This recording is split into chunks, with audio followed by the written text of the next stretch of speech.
Hey guys, it is Julie here with JT Wealth. Today we have an update on our dividend investing series. Plus, we are taking a look at 3 new dividend paying stocks, and I want to know which one you guys think that I should add to my portfolio. So let's get into it.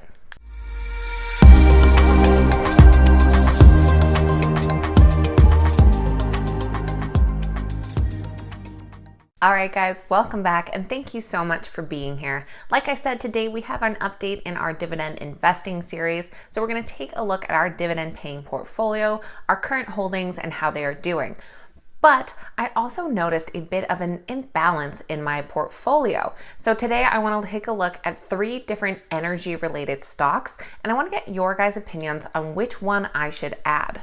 Now, for anyone who might be new to our dividend investing series, the whole goal is to invest $50 per week into a dividend-focused portfolio with M1 Finance. Now, this is a long-term investment. We are shooting for about a 25-year investment time frame and trying to create a nest egg that we can then start receiving over $2,000 a month in passive income from. And we are not doing this series alone. Also participating is Sam from My Financial Friend and Logan over at Logan Fisher. Now Sam is investing $100 per week into his portfolio and Logan is doing $25 per week into his. So at $50, we are right in the middle of the track. But no matter what your budget is for savings, there is a series for you.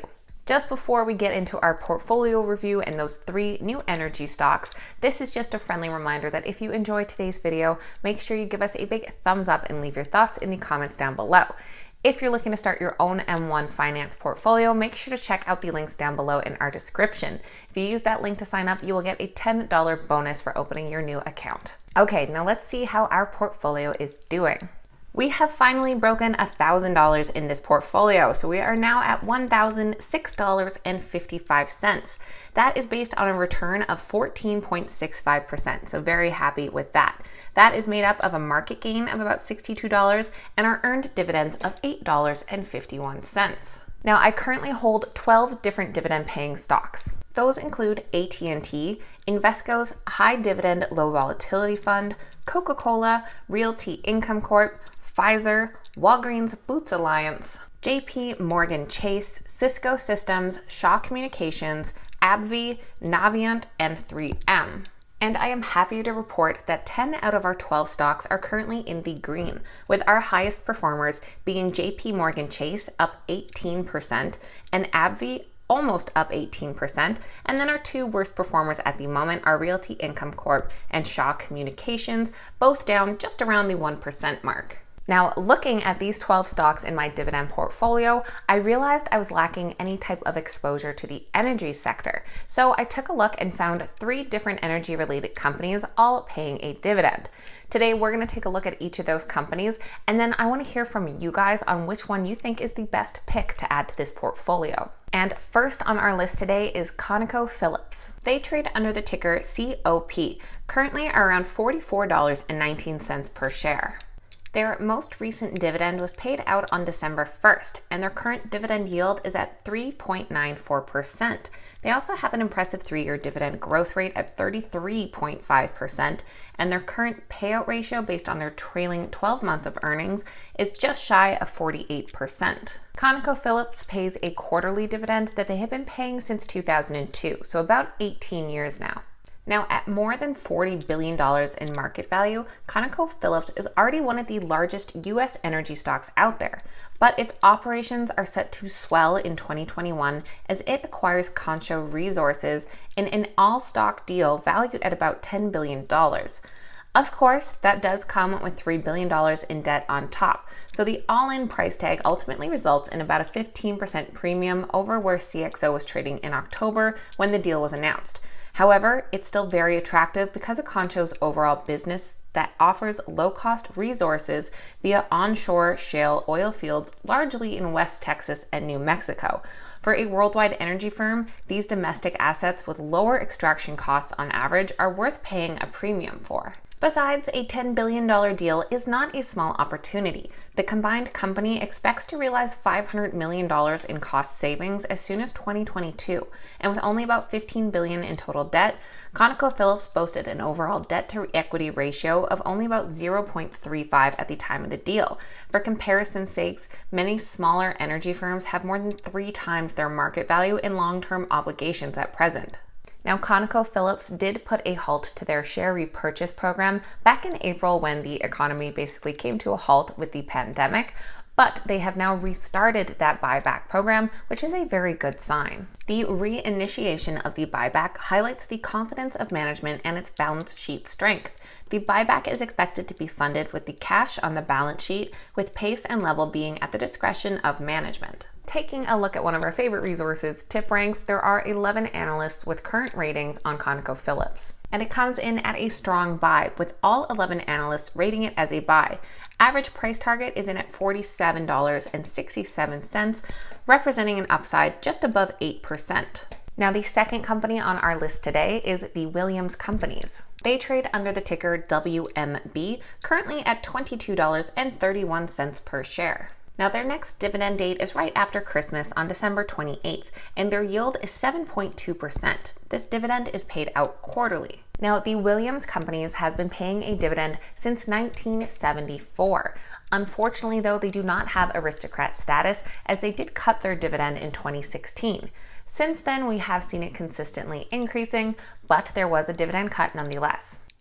As a midstream energy company, Williams benefits from a wide moat created by the regulatory oversight of its operations and the huge capital expense it would take for a competitor to enter its markets.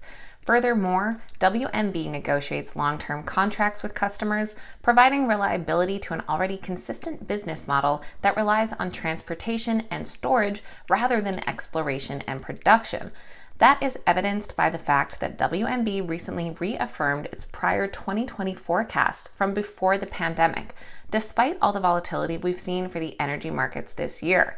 Stifel analysts recently reiterated their buy rating and a $29 price target, saying that Williams' business model continues to display its resilience through numerous headwinds in 2020, and that kind of stability makes WMB one of the best energy stocks to buy now for a fruitful 2021.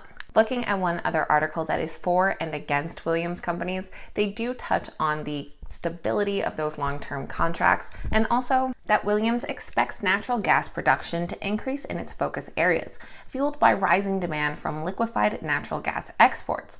The company has the financial flexibility to fund expansion projects to capture this growth thanks to its solid balance sheet and healthy dividend coverage level.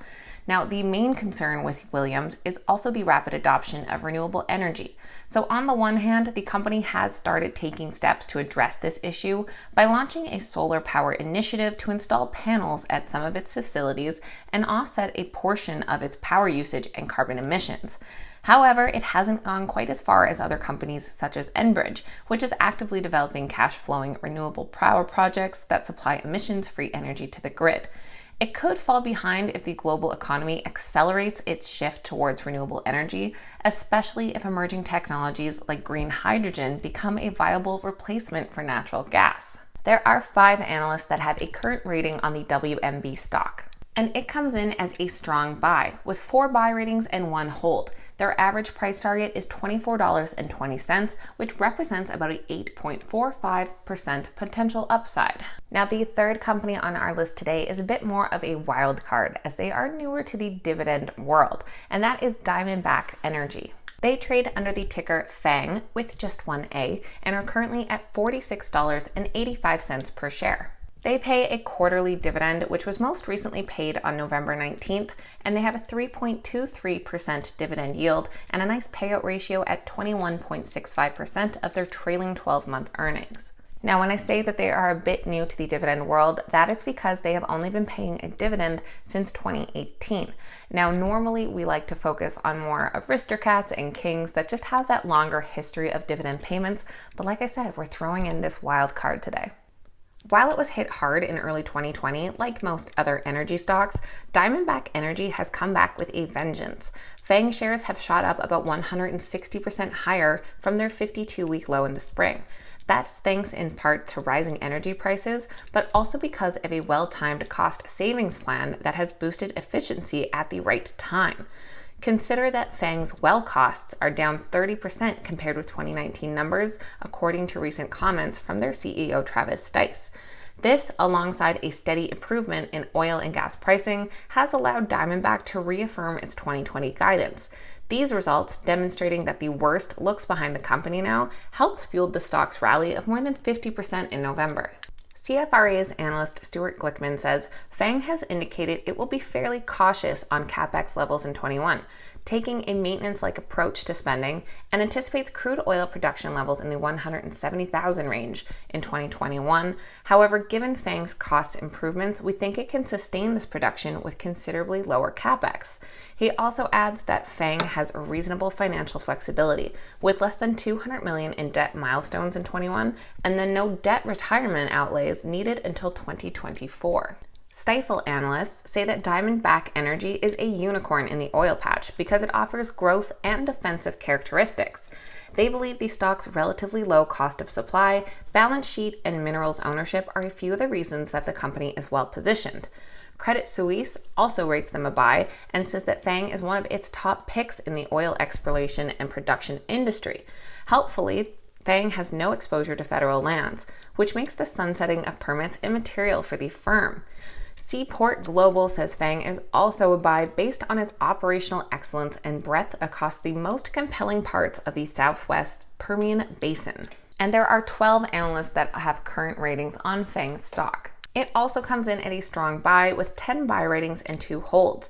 Average price target is $49.33, representing about a 5.32% potential upside. So there we have 3 different energy stocks, all rated a strong buy, but all with their different pros and cons. So this is where I would love to hear from you guys. Please let me know your thoughts in the comments down below on what you think is the best pick to add to our portfolio. I'll keep a little tally going of people's recommendations and then give you an update in our next dividend investing series as to which gets added in. If you made it all the way to the end of today's video, make sure you give us a big thumbs up and that you're subscribed to the channel as well. Thank you guys so much for watching. I hope you have a fantastic day, and cheers.